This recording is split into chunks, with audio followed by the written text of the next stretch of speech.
Love this podcast? Support this show through the Acast supporter feature. It's up to you how much you give, and there's no regular commitment. Just hit the link in the show description to support now. Fiction, science fiction, horror, fantasy, crime, LGBT, thriller. You have now entered the House of Mystery with your hosts, Eric Shapiro, David North Martino, John Copenhaver, and Al Warren. Heard on KCP 106.5 FM Los Angeles, 102.3 FM Riverside, and 105.0 AM Palm Springs. Welcome back into the House of Mystery, and of course, I'm Al Warren. My co-host today, he just drops in like an occasional lover. once a month. He's the friends with benefit. So we've got Eric Shapiro. How you doing, Eric? How you doing? Yeah, it's been a long time. I had you read about it in my newspaper. I had a colonoscopy. I was like all tied up with health concerns, but everything was okay. So I'm like, I want to be on more frequently. I can't believe it's dropped. Yeah. No, things come and go. Not a problem. Yeah. I'm good.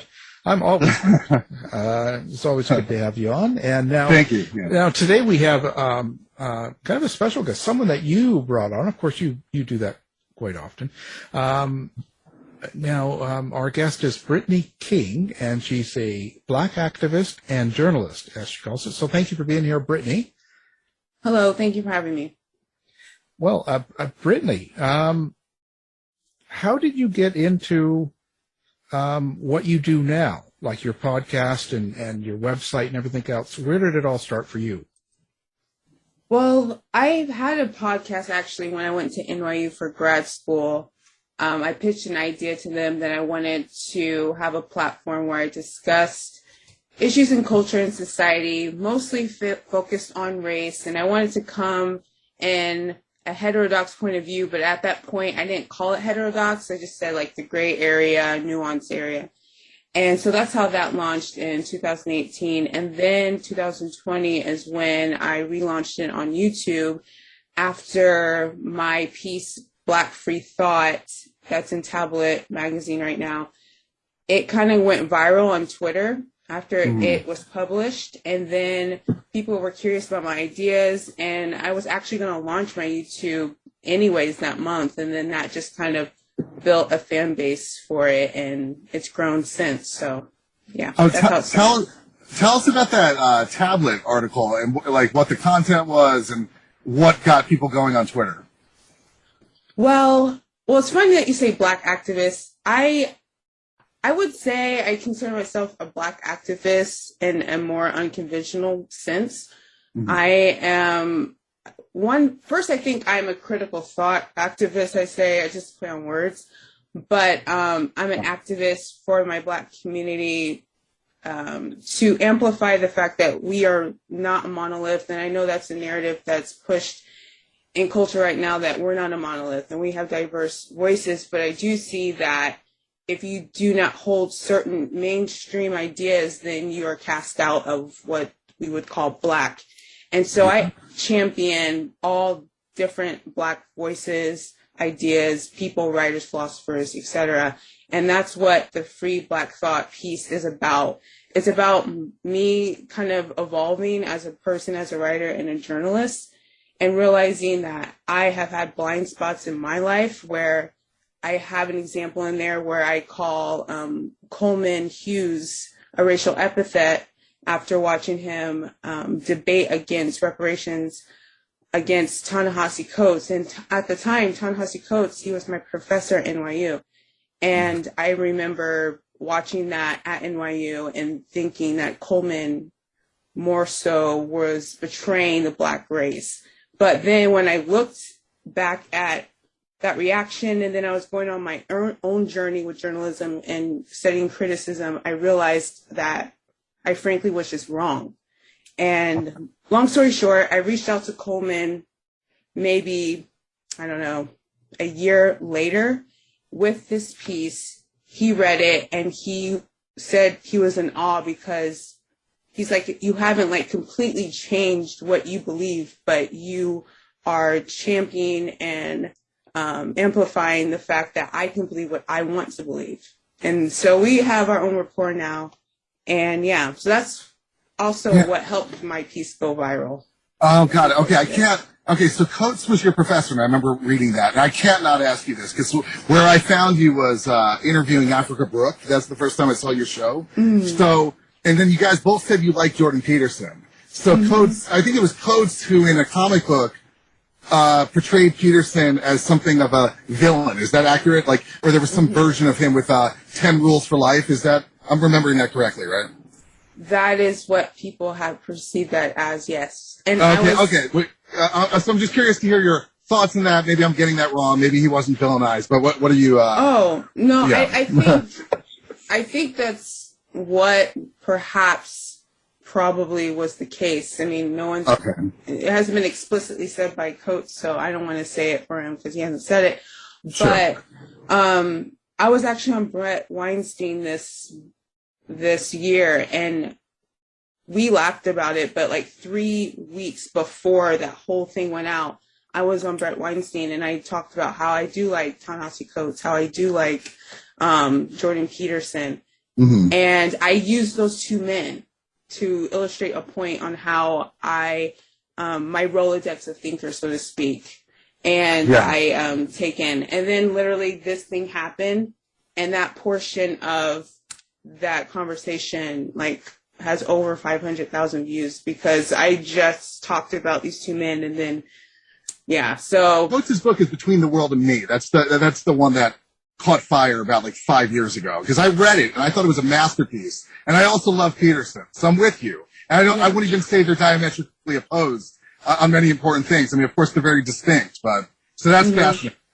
And one thing I really responded to you to with watching AmericanShade was something I was just related to, is that I'm on the left, and I've been alienated by a lot of what's going on the left, but I haven't veered to the right. You know, it's just like what you were saying, Coleman said about you. It's like you haven't betrayed your own values. You're able to integrate. You know, you're still on the same sort of path, but there's just been a shift in how you're accentuating your landmark thoughts. Yeah, I was. Well, it's like twofold. I'm on a different path, but the path isn't like, okay, now I'm going completely on the other side. It's my own path I'm making, I guess. And maybe it's not my own, like it's the only journey someone's been on, but I am, and I definitely understand what you're talking about the left, and I do talk about it in that interview. One, I do find that people that they say they walk away from the left. I know that's very popular. And then they go and they're very conservative or Republican. And then they just act so dumbfounded about the left and the ideologies and why people are so passionate. And I was like, I was definitely one of those people that, I wouldn't say extreme, but, you know, I did Black Lives Matter and I did a lot of things and I did protests, and I understand that energy, and I still understand that energy. And it would be, you know, I would be remiss not to bring in that into consideration when I do talk about things that are heterodox and unorthodox or conservative or liberal. Like, I don't just push those people out. I just find that really odd when people do that, because it's like you're acting as if you don't understand, you weren't those people. And I find that there's, even if I think what they believe on an extreme level is off, I'm still going to understand, okay, I totally get why you think that, but let's have a conversation on why I think it's off. Right. And are you, in this instance, I missed a step, are you talking about people that are more extreme on the left or more extreme on the right? Oh, like people walking away? Yeah, well, I'm saying, like, which group are you still open to talking to when you say that? I know it's both. Yeah, I know it's anyone, but in this instance, is it more like you're saying, just, you know, because you were of the left, you're part of Black Lives Matter, you understand the energy, so is there the sentiment of, like... I was saying, like, people that say they walk away from the left and go to the extreme are like, and I'll never talk to people on the left, like they're crazy. Got it. Yeah, like, and I can understand that. Yeah. Yeah, and I want to, on that note, I want to ask you how you feel about radicalization, like especially in your own experience around this. Like, was it the sort of experience where you were turned off by the left to such a degree where you felt like alienated, radicalized, like, or it was more like, no, it was just like piquing your curiosity and your hunger for dialogue? I think it was, I'm always curious. I've been curious since I was a child, but like, and that's why I did journalism. I love to write. So I'm curious, and I always second guess things in a way. I'm like, this seems off. And I might leave it on the table, but I might explore it. But I will say it was at the tail end of when I was doing Black Lives Matter in Columbus, Indiana. And this was 2018. So this was when like white fragility was popular, Robert DiAngelo, and everything was being radicalized. And I realized like some of the progress we were making was getting tarnished by these extreme narratives and notions of, and things that I would actually express online, but deep down I'm like, this actually doesn't really align with like my morals and how I really operate.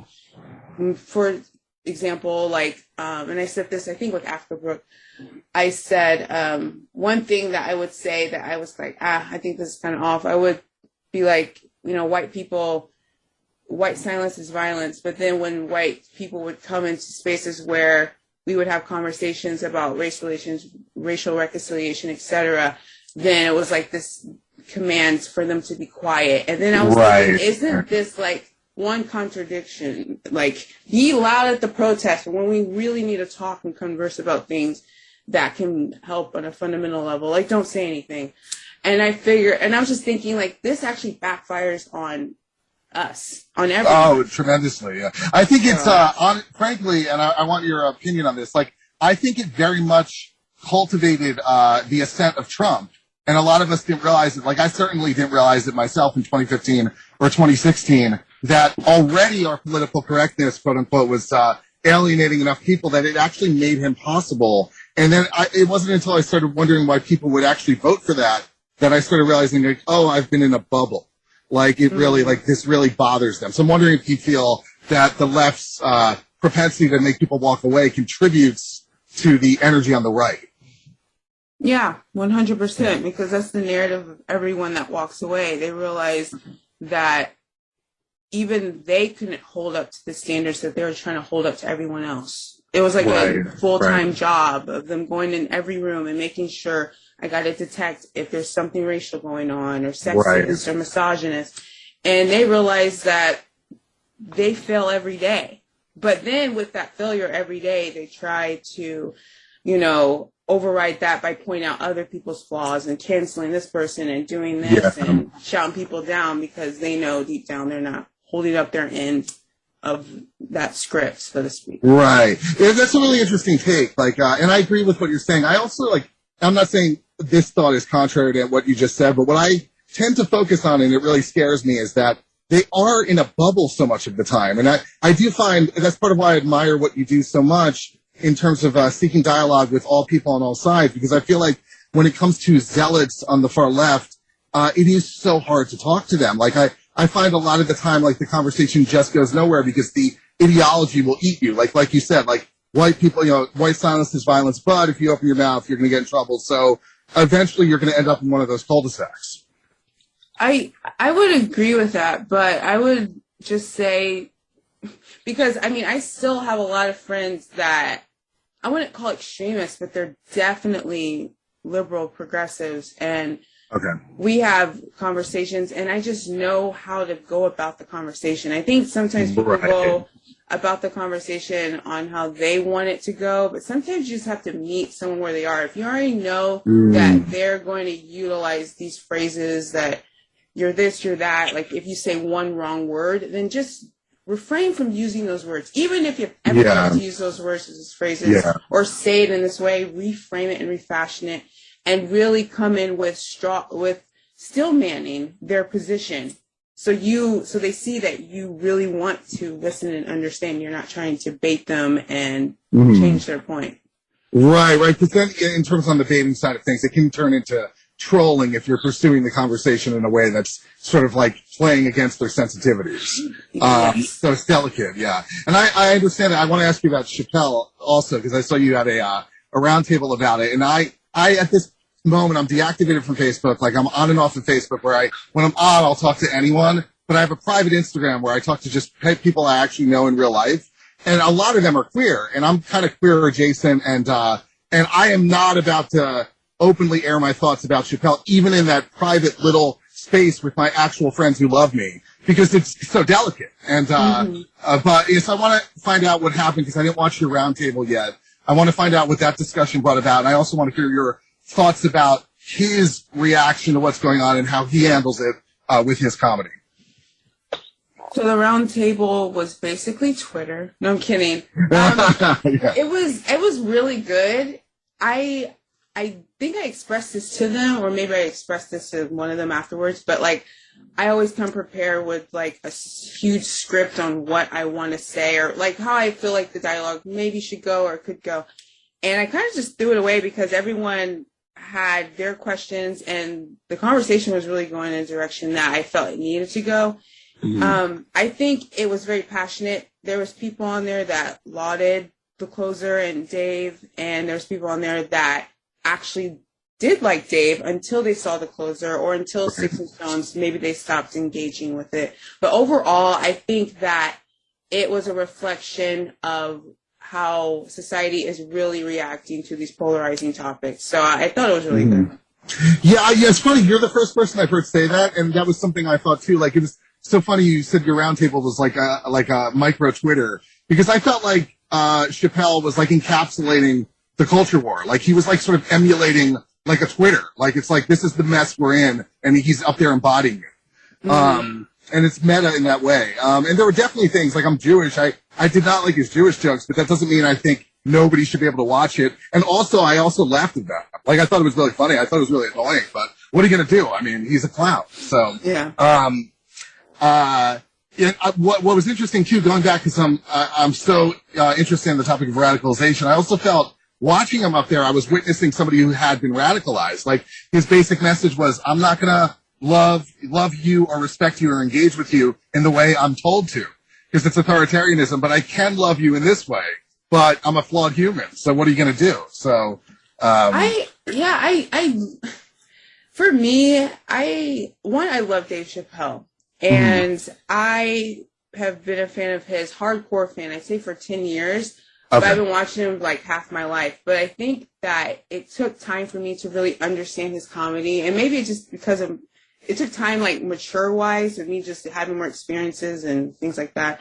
But I really find his comedy great. It's funny, but it makes me think. It makes me really think. And I watched The Closer, and I expressed this on Twitter. I didn't laugh at every single joke. I never laugh at every single joke that Dave says in a special. There was one joke, actually there's a few jokes where I was like, come on, Dave. And I was shaking my head. But overall, I know there's a point, there's a reason to the madness, and he always ties it up with a message, and he did it well there.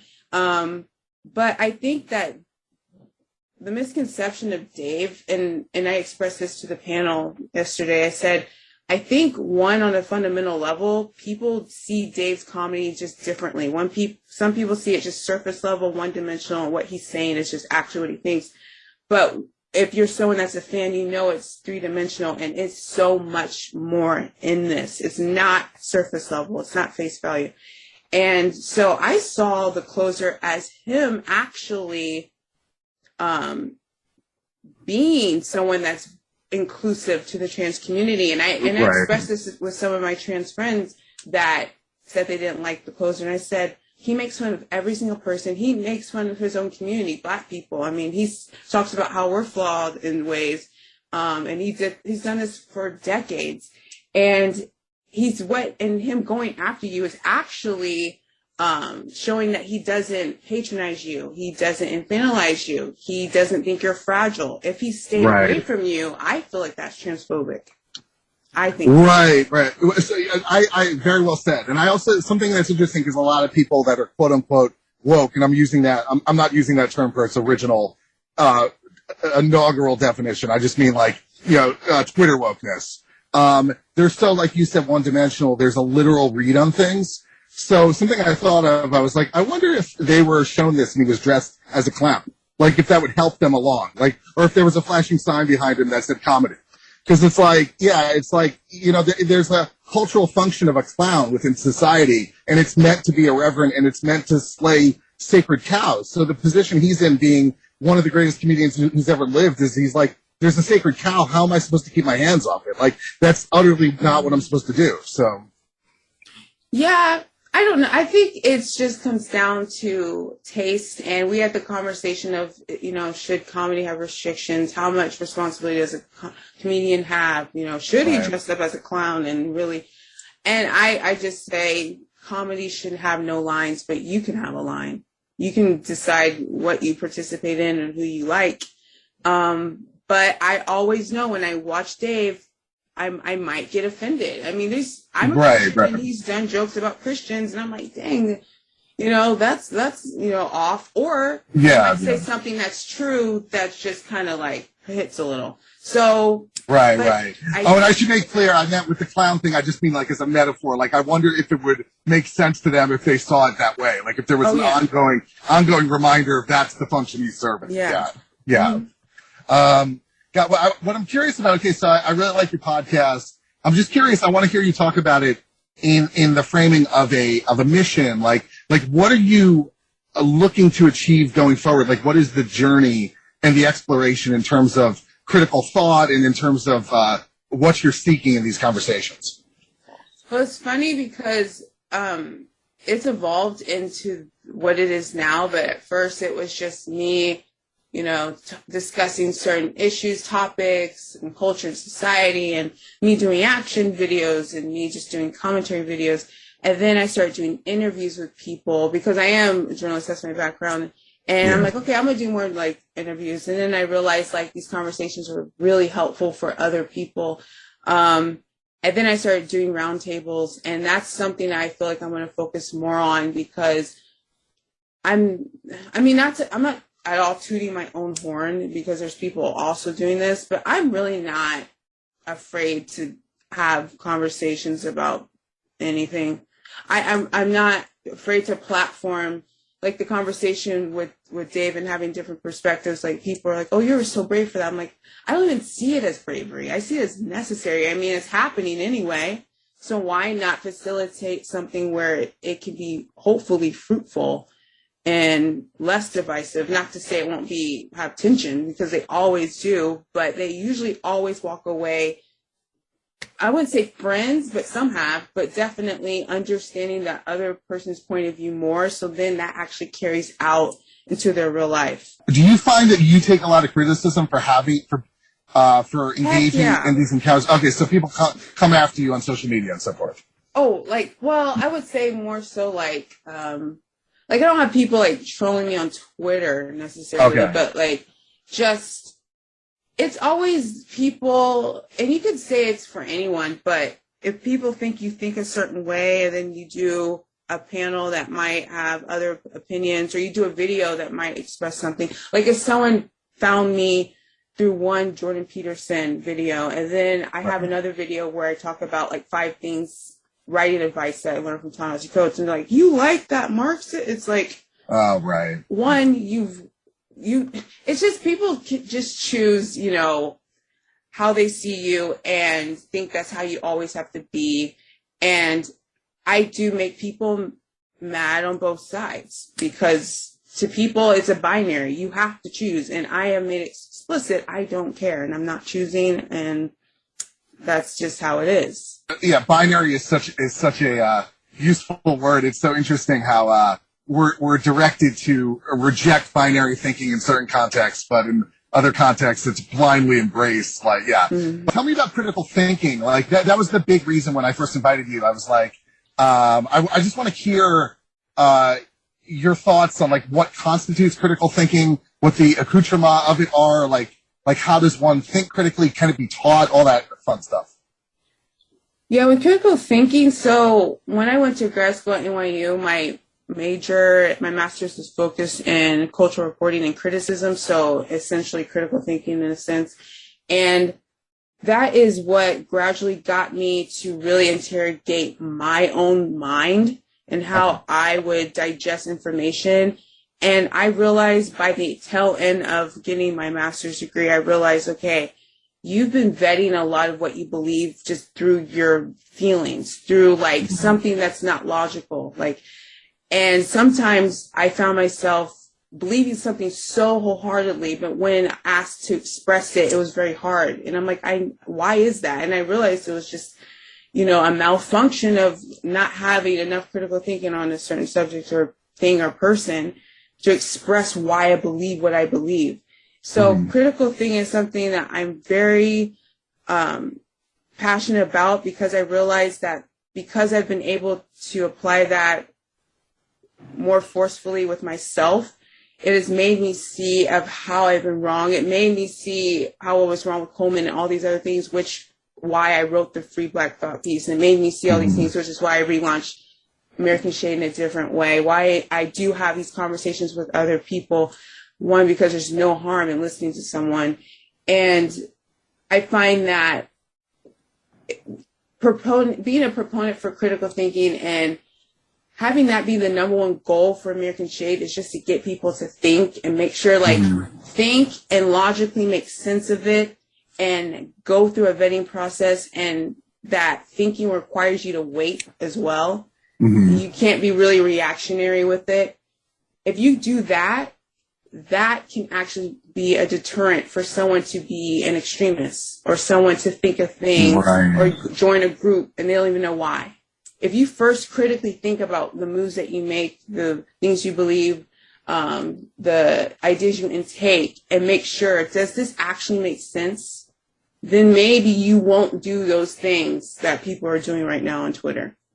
So, right. Are you a fan of The Godfather by any chance? I'm not going to say I'm not a fan because I've never seen that movie. Okay, yeah, because there's two, the father's Vito, right? That's Marlon Brando. He's very, as you said, he's very patient, and he's very, very thoughtful and considerate and reasonable. And he's got different sons, but his most temperamental son is Sonny. And Sonny just always reacts and is always just going with gut feelings. And there's so much wisdom in, you need to be a little more like Vito. It just pays. You'll survive better. You'll have more allies. Your life will be happier if you just and I think what you said about just being patient and taking the time to consider is so powerful. Yeah. And that's why, and sometimes people, and this is specifically with the Jordan Peterson and Ta-Nehisi Coates debacle thing. People are like, when are you going to make a video? When are you going to make a video? And I mean, on my LinkedIn page, I mean, everywhere. And I was like, I'm processing it. These are two men I admire, and I'm not just making it so it goes viral. No. Right. One of them you know personally, and you have a relationship with. So yeah. Exactly. Yeah. That's touchy. Yeah. And it's also Peterson always blows me away with how open he is. He said when the comic book came, he was shocked. I was like, it's so funny how most people in their public life would try and manicure the message a bit and say, well, but he was like, no, I was shocked and appalled for 2 days. I was so devastated. So it's just amazing. I just feel that there's a lot of disconnects and people are in different echo chambers, and it's great that somebody is doing content like yours to sort of bring those walls down. Yeah, I try my best. Critical thinking is the number one thing I push. I do not push narratives. I do not even push my own ideas. There's times where people are like, everything you say is right. I'm like, no, you got to make sure that I'm not trying to say everything I'm saying is right. I'm just offering up something, and it's up to you to do the work and to decide what you believe. But I never want someone to take me as a Bible and just follow my lead. No. I totally understand. Can anyone think critically, or is there just certain people that are going to hit a wall with that and they're going to revert to ideology, or do you believe that critical thought, to some extent or another, can come about in any mind? 100%. I think anyone can do it. But I will say it is uncomfortable.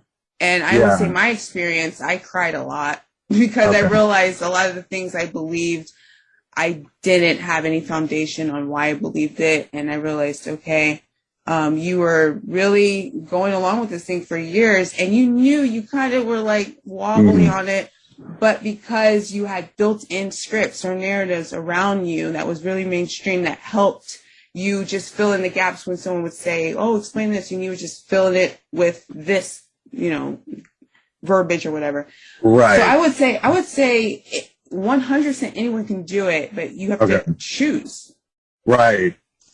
I'm stumbling trying to form this question because I want to ask you, how do you get somebody to choose? But that's a terrible question because that's authoritarian. Like you said, like you're not here to like lead people to the promised land. But I'm just, I think, let me hear your opinion on this. I think in order to think critically, in order to think that that's something that's desirable, you have to think it's cool, whatever cool means to you, right? Like growing up, me and my friends were real into philosophizing and smoking weed, and then we thought we were so smart, and to us it was cool, right? So I always felt it's cool to think critically, and to me it's attractive. And I have definitely absolutely gotten pinned by ideology and stuff as well, and like gone against my own values and had to rethink it for sure. But I'm curious, do you think that that is part of the sort of algorithm? Like somebody's not going to think critically until they think there's some sort of like upstanding or cool aspect to doing so. I might have to disagree with you, Eric. No, please, go ahead. No, I don't know if you're wrong, but I think the phrase cool, because what's going on right now with everyone trying to be, the best, and this is not patronizing, but I'm just using this because this is what happened. Like the best anti-racist or the best this or that. Like it's cool. I know. Yeah. See, I'm in a world of my own. It's dope. Right. It's awesome. You can put it on Instagram. To me, it sucks. But yeah, go ahead. Yeah. Yeah. So that's the cool thing to do. That's the hip thing. You're down. You understand. Like you're in. Right. But I would say with what I do is I don't say you better critically think or else. Right. No. All you can do is, and it's cliche to say, but be the change that you want to see. So I literally show people it through my content. But I make sure that I show it in a way where, not to say that it's easy, but it's accessible. Like I don't try to make it seem like this is a very like haughty, thing. And you can't do it. And use all these big words and be all scholarly. Like I will utilize like like Dave Chappelle or something that is very mainstream that people like. And I will critique in a way, and I will be really critical on it and objective, and people will be like, okay, cool. Like I didn't see it that way. Or someone would be like, wow, I would have said it, but I wouldn't have said it out loud. But like you're giving me confidence to kind of just express my own ideas, not giving them confidence to express my idea through their mouth, but giving them the confidence to just express what they think and believe.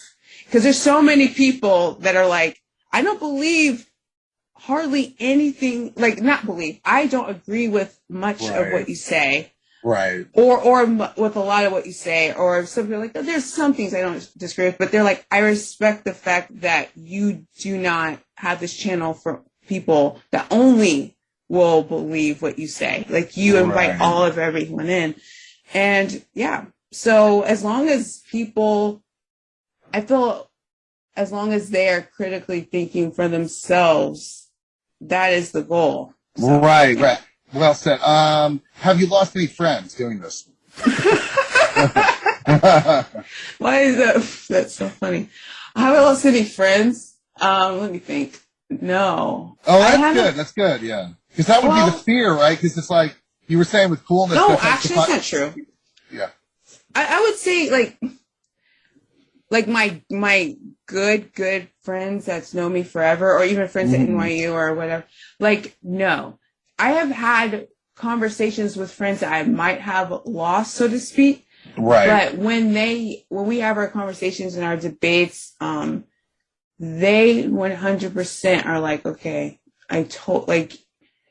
you can explain every single thing. Anything they throw at me, I can explain and defend. And it's not nothing they've heard. So it's not like I'm reiterating something from someone. This is what I've come up with. And then they have also applied it kind of to what they think, and they're like, you know what, this thing you told me to look at, and now I'm kind of like, all right, I'll reconsider this, or I'll think about this. But losing my good friends that knows me, and that our friendship is based on more than race and politics and shit. No, Right. Because I've been pretty, you know, even though I've done other things that's mainstream, I am an outlier in other ways, and my friends are not, and no. But they're like not, friends they're that not scandalized with what happened to her. No. I'm curious. Also, so this appetite to be a journalist, be a critical thinker, be open, listen, have conversations, be receptive. This had to have come from somewhere in your background, in your familiar background. I'm wondering if you attribute it to any part of your upbringing and what that might be.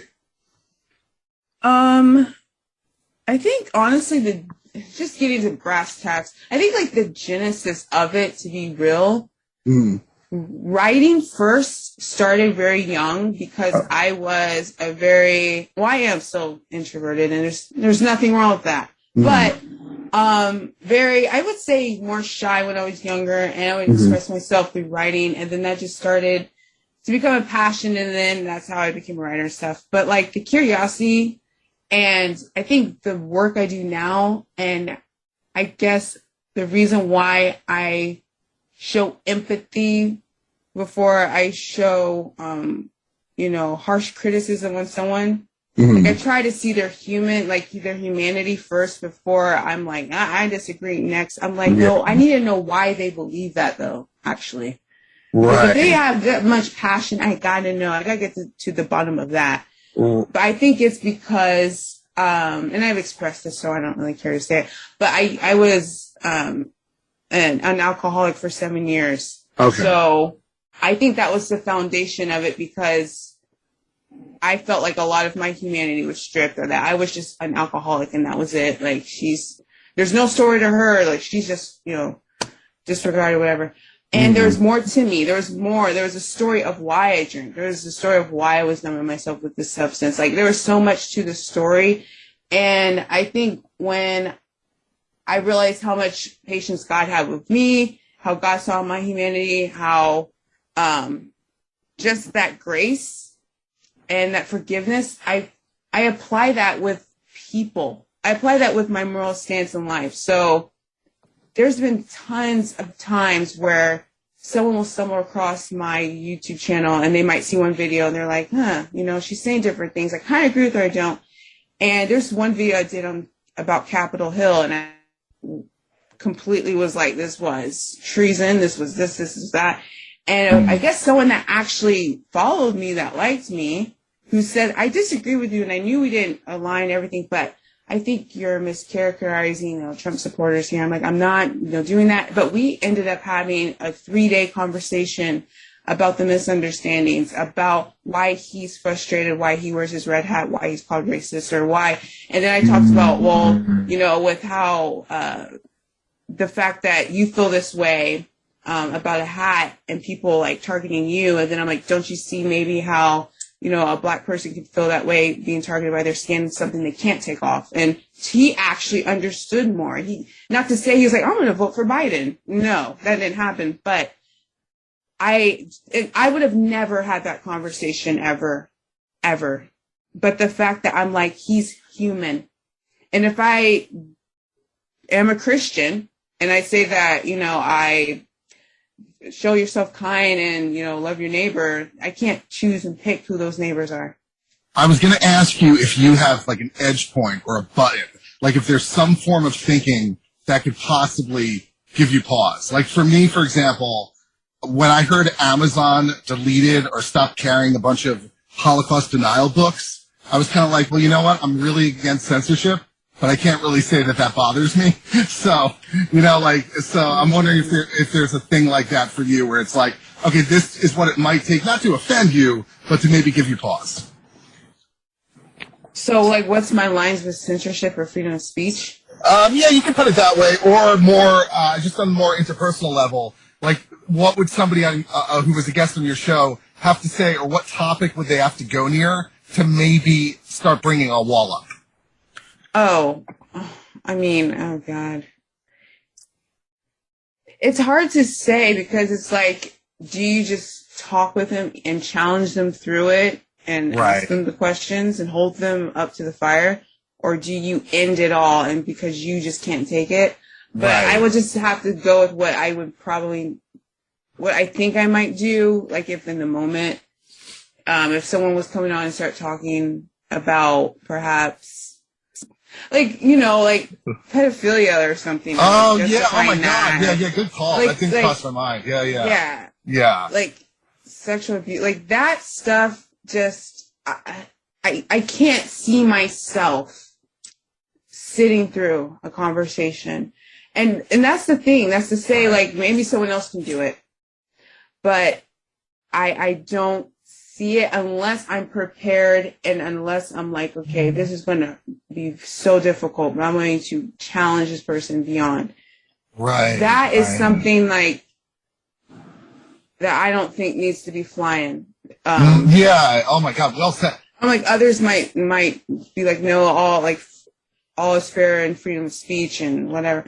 But I do have lines. Yeah. I do. Look, I'm glad that's never happened, but I do have lines. I'm sure I do. I know I do. Yeah. It's interesting because Al's a true crime writer. So there's a lot of research into serial killers and all kinds of depraved human behavior. And a couple of his guests that he's had on have been the authors of other true crime books that have sat face to face with people on death row, and it gets really grisly. Like, I can't consume too much of that material, but Al, do you have a limit? Like, is there anybody you would never speak to? Not that I know of, but I'm sure there are. Yeah. I avoid confrontation for the most part. So I think what you guys do is quite brave because, I look at it as if someone, like when you talk about how people can have critical thinking, I think it's something that a lot of people can't do. And I mean that in the sense of probably the way they've been raised, or perhaps it's laziness. I'm not sure because it's really frustrating. So I find that I'd rather not get into a confrontation with people. I try to avoid it. I agree with that. It's not to say that everyone will do it. I think everyone can do it, but you have to choose to do it. And I don't think a lot of people will because they get really comfortable in, like you said, their upbringing, or they get comfortable in where they are, or they feel even like they might be exiled or shunned from the groups that they're in. Like, people have real fear about breaking away and being independent thinker, so to speak. So, people don't want to break away from their tribe, and also alone. So they're incentivized as part of that. Social media incentivizes conformity because you'll get likes if you say the popular thing. So, yep, yeah, sure. Well, then, but the whole social media thing is really kind of its own world. It's not even a real world. Yeah. So isn't it? That's what Dave said. Yeah. It's sort of taking away from who we are as real people. It's creating a second person. It's creating two personalities with one human.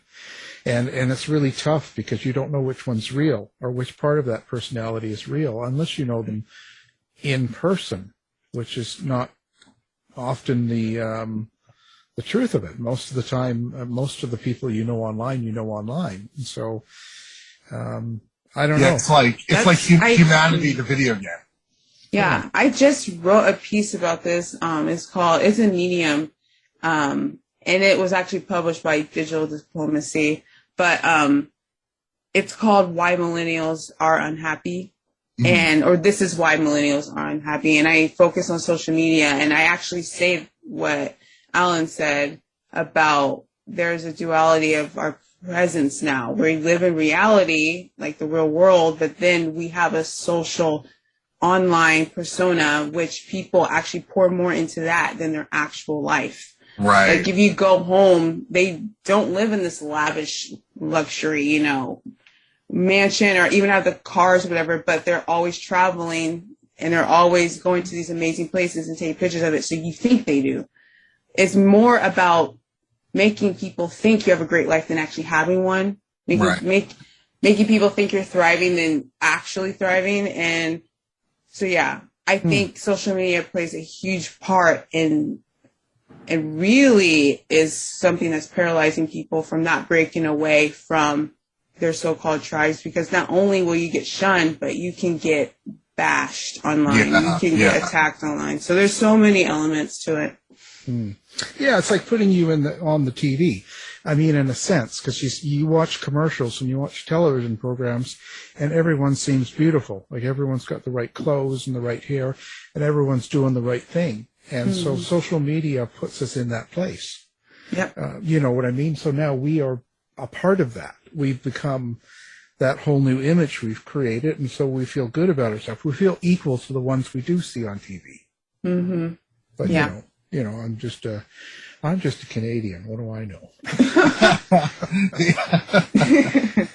I'm wondering, with overcoming alcoholism, is aligning to truth, like just the authenticity? I don't know much about what goes into that, overcoming that form of addiction, but I can only imagine that, you know, a reclamation of some form of your own authenticity is a big part of it. Is that accurate?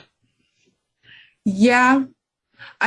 What goes into it? I mean, I think one element for everyone is hitting rock bottom, but people find different ways and methods to get themselves out of it.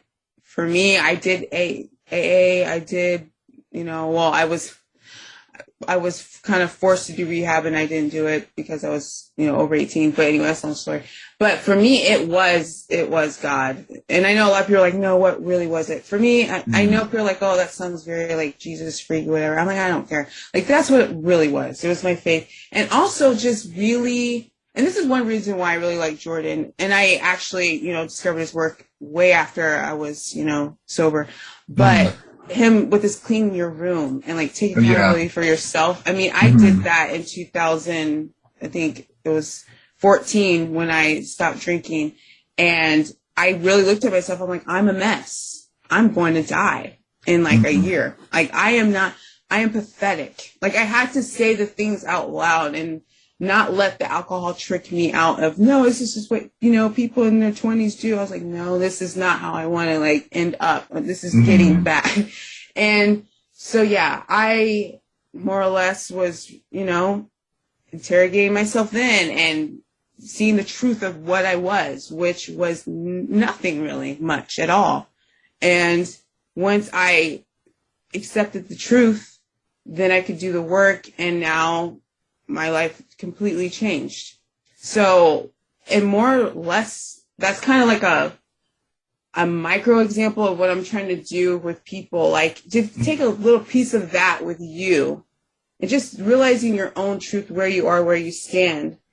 Maybe when you see that person, that you disagree with, you will see the truth that, okay, they're just a person like me. And if I believe this much about the thing and I think I'm this right, then if they have that same feeling, then who is right? Like, then let's have a dialogue. Let's have a conversation about it. And let's just understand why each other believes what we believe, instead of just completely putting people under, archetypes like woke, or putting people under like just conservative, and that's all they are. People are way more than those things. And so I think that's a huge problem right now. Yeah. Is people are just fighting words, and they're not even seeing people. Yeah. And I do think social media was a big precondition for that. It sort of polluted our psyches, and that's part of why I think podcasts have become so popular in tandem to social, because it's like a more intimate interface where you can actually hear people's human voices as opposed to the superficial version.